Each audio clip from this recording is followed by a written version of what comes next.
ওকে, আমরা লাস্টলি যে বুচি fat extractor E500 সিরিজের যে আমাদের এক্সট্রাক্টর মেশিনটা রয়েছে এর ডিসপ্লেটা মেইনলি দেখব এবং এখানে কি কি অপশন অ্যাভেলেবেল এবং অপশনগুলো কিভাবে ইউজ করতে হয় এটা নিয়ে ফার্দার ডিটেলস দেখব। এখানে আমরা যদি ডিসপ্লেতে একটু জুম করি তাহলে মানে ডিসপ্লের দিকে যদি আসি একটু তাহলে দেখতে পারবো যে আমাদের এখানে 4টা ট্যাব রয়েছে।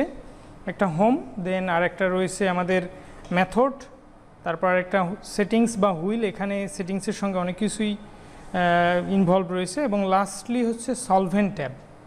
ওকে, আমরা হোম ট্যাবটা সম্পর্কে অলরেডি জানি কারণ এটা নিয়ে অনেক কাজ করা হয়ে গিয়েছে যে এখানে আমরা কি করতে পারি যে আচ্ছা যখন আমরা যে ট্যাবে যাব আসার পর আমরা আমাদের যে হুইলটা রয়েছে নিচে কালারের গ্রিন কালারের, তো এইটাতে একটা ক্লিক করলে তাহলে ওই ট্যাবটা অ্যাক্টিভ হয়ে যাবে। গুড। তারপর আমরা যদি একটু হুইলটা ঘুরাই তাহলে এদিক ওদিক যাবে। ওকে, তো যেমন হচ্ছে আমরা যখন হোম ট্যাবে থাকবো তখন আমরা কি কি করতে পারি, যেমন হচ্ছে যে এই যে মেথড সিলেক্ট করতে পারি, যেমন এখানে আমরা ড্রাই মেথড নিলাম, পেট্রোলিয়াম নিতে পারি, AC ডিফল্ট নিতে পারি, যেটাই করি না কেন, তারপর ওকে প্রেস করব। তো এটা সম্পর্কে আমরা মোটামুটি জানি। এই যে ডাউন দ্বারা বোঝাচ্ছে যে আমাদের যে এই যে কন্ডেন্সারগুলো রয়েছে কন্ডেন্সারগুলো যাতে নিচে নেমে আসে, আর আপ দ্বারা বোঝা হচ্ছে যখন আমাদের কাজ শেষ কন্ডেন্সার এবার তুলতে হবে তখন আপ। আর কিউআর কোড হচ্ছে যে মূলত এমন একটা কিউআর কোড যেটা দিয়ে হচ্ছে মোবাইলে আমরা আপডেট দেখতে পারি। এটা আমরা ট্রাই করিনি কখনো কারণ নেটওয়ার্কের প্রয়োজন আছে। আর স্টার্ট দ্বারা বোঝায় যে যখন আমরা বিকার প্লেস করব সব কিছু রেডি, আমাদের জাস্ট রান দিতে হবে। আর ওকে দ্বারা বোঝায় যখন যেটা সিলেক্ট করছি সেটার অ্যাগেন্স্টে ওকে, মানে সেটার জন্য যে ওকে সেটা ওকে। তো আমরা এরপর হচ্ছে মেথড ফাইলে যাব না, আমরা সেটিংসেও যাব না, আমরা এরপর যাচ্ছি সলভেন্ট ট্যাবে। সলভেন্ট ট্যাবে আসলে এখানে দেখা যাচ্ছে যে কিছু প্রিডিফাইন্ড সলভেন্ট রয়েছে, যেমন এই মেশিনটা যে সলভেন্টের জন্য ডেডিকেটেড এটা অলরেডি এখানে সেট আপ দেওয়া রয়েছে, এবং এখানে আসলে এগুলো চেঞ্জ করারও কোনো ওয়ে নেই, ইভেন কোনো সলভেন্ট অ্যাড করার ওয়ে নেই, কারণ সলভেন্ট অ্যাড করলে আসলে সেটা আলটিমেটলি ফাংশন করে না। আমরা অ্যাড করে দেখব কীভাবে কাজ করে কিনা আসলে। আচ্ছা, আমরা একটা প্রিডিফাইন্ড সলভেন্ট দেখি। এখানে দেখাচ্ছে যে ক্লোরোফর্ম।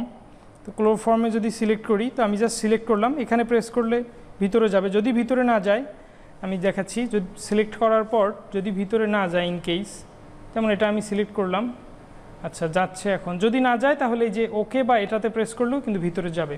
আবার হুইল ঘুরিয়ে আমরা নিচে আসতে পারি, যেতে পারি। তো এখানে দেখতে পাচ্ছি যে এগুলো আসলে কোনোভাবে এডিট করার কোনো অপশন নেই। হ্যাঁ, এই এডিট পারমিশনটা আমাদের দেয়া নেই, এটা হচ্ছে যে অটোমেটেড বা হচ্ছে প্রিডিফাইন্ড ডিফল্ট ওয়েতে এটা রয়েছে, যে নেম রয়েছে ক্লোরোফর্ম, তার এনথালপি দেওয়া আছে, বয়লিং টেম্পারেচার দেওয়া আছে। তো আমাদের এই সলভেন্টগুলোর ইনফরমেশন কেন লাগে, যখন আমরা মেথড সিলেক্ট করতে যাব বা মেথড ডিফাইন করতে যাব তখন এই সলভেন্টগুলোকে অটো সিলেক্ট করে দিতে হয়। অটো সিলেক্ট করে দিলে মেশিন অটোমেটিক ওয়েতে তার যে বয়লিং টেম্পারেচার ওই অনুযায়ী সে অপারেট করে। তো তারপর রয়েছে ডাইইথাইল ইথার, একইভাবে এটারও ইনফরমেশন রয়েছে, name, enthalpy and boiling point. তো এভাবে সবগুলোরই রয়েছে। তো আমরা যদি এখানে ক্রিয়েশনের পারমিশন নেই, যদিও অপশনটা রয়েছে, তো আমরা যদি একটা ক্রিয়েট করার চেষ্টা করি, যেমন ক্রিয়েট ওন আমি ক্লিক করলাম, এখানে আমার সলভেন্টের আমি নাম দিচ্ছি, যদিও হেক্সেন আছে, তো আমরা হেক্সেন না দিয়ে এখানে অকটেন দেই। দেখি, আমি একটু স্মল করে নিচ্ছি, OCTANE।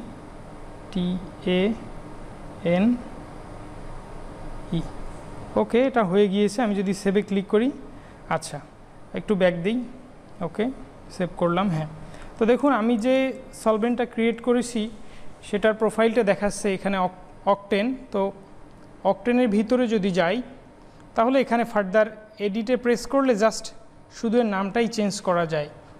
এর যে এনথালপি ইনপুট দিব, বয়লিং টেম্পারেচার ইনপুট দিব, এগুলোর কোনো অপশন নেই, কারণ আমাদের এই ইনস্ট্রুমেন্টটাতে প্রিডিফাইন্ড সলভেন্টগুলো ইউজ করতে হয়। তো যদি কখনো পারমিশন পাওয়া যায় কোনো ইনস্ট্রুমেন্টে যে নতুন করে সলভেন্ট অ্যাড করতে হয় তাহলে সেম প্রসেসে করা হয়।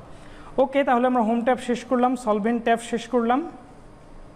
তো সলভেন্ট ট্যাবে আমরা একইভাবে সলভেন্ট প্রোফাইল ক্রিয়েট করতে পারি, অথবা আমরা সলভেন্টগুলোর আমাদের যে সলভেন্টটা নিয়ে কাজ হয় বেশি, যেমন পেট্রোলিয়াম, ইথার, এগুলোর আবার বিভিন্ন এনথালপি, বয়লিং টেম্পারেচার, এগুলো কিন্তু চেক করতে পারি। ওকে, গুড। এরপর আমরা যাব হচ্ছে আমাদের মেথড যে ট্যাব, এখানে প্রেস করলাম। তো মেথড ট্যাবে এসে এখানে আবার আমাদের ওয়ে রয়েছে যে আমরা চাইলেই নতুন করে মেথড ডেভেলপ করতে পারি।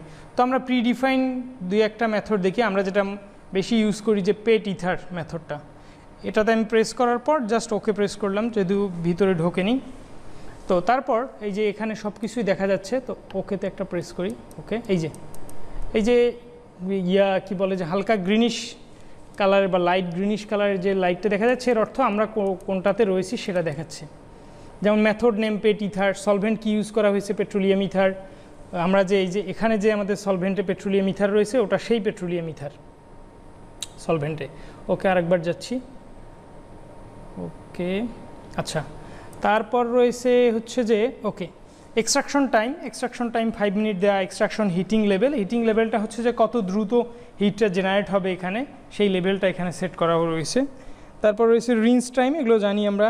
তারপর নাম্বার অফ ড্রেইনস, রিন্স চলাকালীন কয়টা ড্রেইনস হবে সেটা বলেছে। ড্রেইনস বিষয়টা হচ্ছে যে কতটুকু সামান্য পরিমাণে করে মানে আর কি সলভেন্ট ব্যাক করে নেওয়া ট্যাঙ্কে, পুরোটা একবারে না নিয়ে অল্প অল্প করে নেওয়া, 3টা স্টেপে ড্রেনিং করা। যদিও পুরো সলভেন্টটা এখানে নেয় না, মূলত ড্রাইং স্টেজে এসে পুরো সলভেন্টটাকে টেনে নেওয়া হয়। তো আমরা চাইলে এগুলো এডিট করতে পারি। এই যে আমাদের এখানে এডিট অপশন রয়েছে, এডিটে প্রেস করলে আমরা এডিট করতে পারি। যেমন মেথড নেম রয়েছে পেট ইথার, আমি এটা চাইলে চেঞ্জ করতে পারি, চেঞ্জ করব না, এটা এমনই থাক, গুড। তারপর রয়েছে সলভেন্ট, এখান থেকে সলভেন্ট সিলেকশনের কিন্তু ওয়ে রয়েছে। যেমন আমরা এখানে চাইলে এই যে স্যাম এগুলো করতে পারি, বা আমাদের ডিফাইন্ড যে অকটেন, এটা ভালোভাবে দেখা যাচ্ছে না, এক্সট্রিমলি সরি। তো অকটেন না, এটা আমাদের পেট ইথারই থাকবে। আমরা এই মেথডেই কাজ করি, আমি ওকে প্রেস করলাম, ওকে। তারপর এক্সট্রাকশন টাইম, এগুলোও চেঞ্জ করা যায় চাইলে, কমানো বাড়ানো, পাসই থাকবে আমাদের। ইভেন হিটিং এটাও বাড়ানো কমানো যায়, আমরা পাসে রাখছি। জাস্ট এই হুইলটা যদি আমরা রোটেট করি তাহলেই কিন্তু কাজ হয়ে যায়। এটাও সেম ওয়েতে, সবগুলো সেম ওয়েতে কাজ করবে। আপনি যেটা চেঞ্জ করতে চান সেখানে যাবেন, গিয়ে হুইলের মাঝে প্রেস করবেন, তারপর জাস্ট চেঞ্জ করবেন। ওকে, ড্রাইংয়ের ওকে, ঠিক আছে। তো এটাই আমাদের ছিল হচ্ছে যে আমরা কিভাবে মেথডগুলো প্রিডিফাইন্ড মেথড বা প্রিভিয়াস মেথডগুলোকে এডিট করতে পারি। তো আমরা সেভে দিয়ে দিলাম। এরপর আমরা যেটা করব যে একটা নতুন মেথড ডিফাইন করব। আচ্ছা, তো আমি এই যে ডিফাইন মেথডে প্রেস করলাম, তারপর আমি এর নাম দিচ্ছি যে ধরুন যে অকটেন দিলাম। আচ্ছা, আমরা এটা ঘোরাতে পারি, ওসি, ওকে, ওসি, তার আচ্ছা এটা প্রেস করে দেই, OCTANE,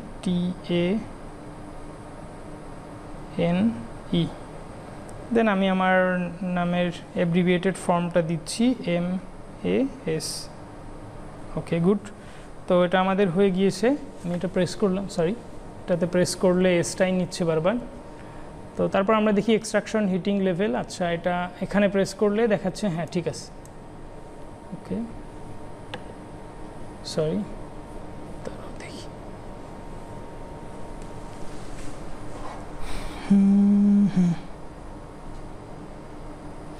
ওকে, আমি ওটাতে সেভে প্রেস করলাম, তাহলেই হচ্ছে নামটা নিয়ে নিল। এরপর হচ্ছে সলভেন্টে পেট্রোলিয়াম ইথার সিলেক্ট করা আছে, আমি জাস্ট এক্সপেরিমেন্ট হিসেবে অকটেন সিলেক্ট করে ওকে বা মাঝে প্রেস করলেই হবে। তারপর এক্সট্রাকশন টাইম আমি চাচ্ছি যে এটা 3 মিনিটস হোক। ওকে, তারপর এটাতে আবার এক্সট্রাকশন হিটিং লেভেল 6 করে দিলাম, তারপর আবার প্রেস করলাম। রেঞ্জ টাইম আমি চাচ্ছি যে রেঞ্জ টাইমটা একটু বাড়াই হোক, 35 মিনিটস। তারপর জাস্ট এখানে হুইলে মাঝে প্রেস, রেঞ্জ হিটিং, এটা একইভাবে চেঞ্জ করা যায়। নাম্বার অফ ড্রেইনস আমি 4 করে দিলাম। ড্রাইং টাইমটা একটু বাড়িয়ে দেবো, গুড। এর যে হিটিং লেভেল এটা আমি একটু বাড়িয়ে দিলাম 1। ওকে, এরপর জাস্ট সেভে প্রেস করলেই, ওকে, সেভে প্রেস করে আমি জাস্ট ব্যাক করলেই আমার এই যে নতুন ডেভেলপড মেথডটা রয়েছে সেটা দেখতে পাচ্ছি। এর ভিতরে গেলে এবার এর ডিটেলস দেখতে পারবো। এর নামটা হচ্ছে অকটেন ম্যাস, ইউজড যে সলভেন্ট অকটেন। তো 3 মিনিট, 6 মিনিট, 35 মিনিটস এইভাবে। তো যদিও আমি আমার এই যে এখানে কী বলে সলভেন্ট হিসেবে অকটেন দিয়েছি, তো এই অকটেনের অ্যাগেন্স্টে আসলে এর কোনো ধরনের এনথালপি রিপোর্ট বা হচ্ছে যে বয়লিং রেকর্ড এগুলো কোনো কিছুই নেই। তো আসলে এই মেথডটা কাজ করবে না আলটিমেটলি। তো আমরা আগে বলেছি যে আমাদের এখানে যে সলভেন্ট যে ট্যাবটা রয়েছে, এখানে প্রিডিফাইন্ড কিছু সলভেন্ট রয়েছে, সেগুলো ইউজ করতে হয় আলটিমেটলি আমাদের। ওকে, লাস্টলি আমরা দেখব যে ফ্যাট এক্সট্রাকশন মেশিনের আমাদের যে ডিসপ্লেটা রয়েছে, এর লাস্টলি আমরা যে ট্যাবটা দেখব সেটা হচ্ছে সেটিংস বাই হুইল ট্যাবটা। তো এখানে এর আন্ডারেই রয়েছে settings, service, system information, history code, data off use. তো আমরা সার্ভিসটা দেখেছি। আচ্ছা, আমরা সেটিংস থেকে শুরু করি। সেটিংসে কী রয়েছে, ল্যাঙ্গুয়েজ, এগুলো চাইলে চেঞ্জ করা যাবে। এই ল্যাঙ্গুয়েজ কী নেওয়া যেতে পারে, আমরা ইংলিশই রাখবো। ইভেন্ট ডেটটাও এখান থেকে যদি কখনো এরর চলে আসে এখান থেকে আমরা সিলেক্ট করতে পারি। ইভেন্ট টাইমটাও রিয়েল টাইম ডেট ফিক্সড করা যায়। আর বিপারটা অন রয়েছে, যে যখন কি বলে যে মেথড বা মেশিন আমাদের রান শেষ হবে, বিপ সাউন্ড করবে। আর ডিসপ্লে ব্রাইটনেসটা আমরা বাড়াতে পারি, কমাতে পারি। আমরা 60% রাখি, 100% করে দিলে এটা বেশ হিট জেনারেট করে ডিসপ্লেটা, তাই 60-50 দিকে রাখাই বেটার। কনফিগারেশনটা রয়েছে, এটা ইম্পর্টেন্ট। আমাদের এই মেশিনটা হট এক্সট্রাকশন মেথডে কাজ করে, এছাড়াও রয়েছে সক্সলেট এবং ইকোনমিক্যাল যে মেথডটা রয়েছে সেটারও অ্যাভেলেবেল রয়েছে। আমরা জাস্ট হট এক্সট্রাকশনটা যেহেতু ইউজ করি তাই এইসি সিলেক্ট করে রাখবো। তারপর অ্যানালাইট প্রোটেকশনে এখানে কিছু ইনফরমেশন রয়েছে, এগুলো না হলেও চলবে। ইভেন মোবাইলের সঙ্গে কানেক্ট করা যায়, মোবাইলের সঙ্গে কানেক্ট করতে হলে কিউআর কোড স্ক্যান করতে হবে, যদিও নেটওয়ার্ক এরর রয়েছে। তো ডিলিট এগুলো আর আমাদের লাগবে না, ডেমো মোড এগুলোতে আমরা অবশ্যই রাখবো না, আমরা অ্যাক্টিভ মোডে রয়েছি, ডেমোতে যাওয়া যাবে না। তো তারপর রয়েছে সার্ভিস সেটিংস থেকে ফেরত আসলাম। তারপর রয়েছে সার্ভিসে সেন্সরগুলো কোথায় কোনটা বসানো রয়েছে এবং কিভাবে কাজ করছে তার ইনফরমেশন রয়েছে, এগুলো আমরা চেঞ্জ করব না, এগুলো প্রিডিফাইন্ড। তারপর অ্যাক্টরসে মেইনলি আমরা কাজ করি। আমরা দেখেছি যে কীভাবে ভালভ ওপেন করতে হয়, ভালভের ভিতরে গিয়ে ট্যাঙ্কের ভালভ ধরে ধরে কুলিং ওয়াটার ভালভ ধরে অন করতে হয়, তো এগুলো আমরা সবই দেখেছি। তো জাস্ট এখানে আমি একবার করে বলে যাচ্ছি। তো আমি যদি এটা চেঞ্জ করতে চাই, যেমন এটাতে আসলাম, এসে জাস্ট একটা ক্লিক করলে অফ হয়ে যাবে। দেন একইভাবে হিটার, তো এগুলো অন করা যায় এইভাবে সিলেকশন করে, তো এগুলো আর লাগবে না, আমি অফ করে দিচ্ছি। গুড। তারপর পাম্প, এই পাম্পটা হচ্ছে আমাদের ইউনিভার্সাল পাম্প, যেটা হচ্ছে ট্যাঙ্কে সলভেন্টগুলো ব্যাক করানোর জন্য ডেডিকেটেড। দেন নেক্সট রয়েছে লিফট। এই লিফটের বিষয়টা হচ্ছে যে এই যে আমরা যদি এটা প্রেস করি তাহলে আমাদের যে আপার যে পার্টের কাজটা ছিল সেটা করে, আর এটা প্রেস করলে ডাউনের যে কাজটাই, কন্ডেন্সারগুলো ডাউন হয়। পাশে একটা ইউনিট ওঠে যে 75 MA দ্বারা বোঝাচ্ছে যে মেকানিক্যাল অ্যাডভান্টেজ, অর্থাৎ যে ফোর্সটা দেওয়া হয়েছে এর তুলনায় কত গুণ বেশি কাজ করছে অ্যাকচুয়ালি সেটা বোঝাচ্ছে। আর বিপারটা আমরা অন রাখতে পারি যদি হচ্ছে হিটারে দিয়ে রাখি, হিটারটা অন রাখি যে আমরা বুঝতে পারছি না আমরা হিটারটা অন রেখেছি, অন্য কাজে ইনভলভ হয়ে গিয়েছি, মনে নেই। হিটার কিন্তু মানে অটোমেটিক্যালি অফ হবে না, এটা চলতেই থাকবে, এতে করে কিন্তু অ্যাক্সিডেন্ট ঘটে যেতে পারে। সেক্ষেত্রে আপনি বিপার অন রাখতে পারেন। যে যদি ম্যানুয়ালি কাস্টমাইজড ওয়েতে কাজ করতে চান, অটোমেটেড ওয়েতে কাজ না করে বা অটোমেটেড ওয়েতে কাজ করার পরও সামান্য পরিমাণে সলভেন্ট যদি থাকে সেটাকে ফার্দার রিমুভ করার জন্য। ওকে, তারপর আমরা ব্যাক করলাম। তারপর সিস্টেম ইনফরমেশন, এগুলো আমাদের লাগবে না, এখানে এক্সট্রাকশন ইউনিট কিছু ইনফরমেশন দেয়া আছে। তারপর ইন্টারফেস নিয়ে কিছু ইনফরমেশন, এগুলো আমাদের লাগবে না এগুলো। তারপর হিস্ট্রি কিউআর কোড, তো এখানে মানে কোন সময় কি কাজ হয়েছে এই কাজের একটা প্রত্যেকটা কাজের হিস্ট্রি রয়েছে এখানে। ওই হিস্ট্রি থেকে আমরা কিউআর কোড স্ক্যান করে ইনফরমেশন নিতে পারি। ডাটা অফ ইউজ, আমাদের কতবার এক্সট্রাকশন আমরা করেছি, এটা এখানে বলছে 373 টাইমস, এবং কত ঘন্টা ধরে এক্সট্রাকশন হয়েছে। যদি 5 মিনিট এক্সট্রাকশন টাইম কাউন্ট করা হয় তাহলে এটাকে মাল্টিপ্লাই করলে 121 আওয়ার পাওয়া যায়। তো আমাদের এক্সট্রাকশন রিলেটেড এই ফ্যাট এক্সট্রাক্টর যে মেশিন সেটা রিলেটেড সমস্ত ইনফরমেশনই মোটামুটি আমরা কাভার করেছি, চিলার থেকে শুরু করে সব, এবং লাস্টলি আমাদের ডিসপ্লে রিলেটেড। তো এটাই আমাদের fat extraction using Buchi fat extractor E500 সিরিজের লাস্ট ভিডিও ছিল। এরপরও যদি কোনো ধরনের প্রবলেম হয় তখন আমরা আরও ইনফরমেশন দেওয়ার চেষ্টা করবো ইনশাল্লাহ।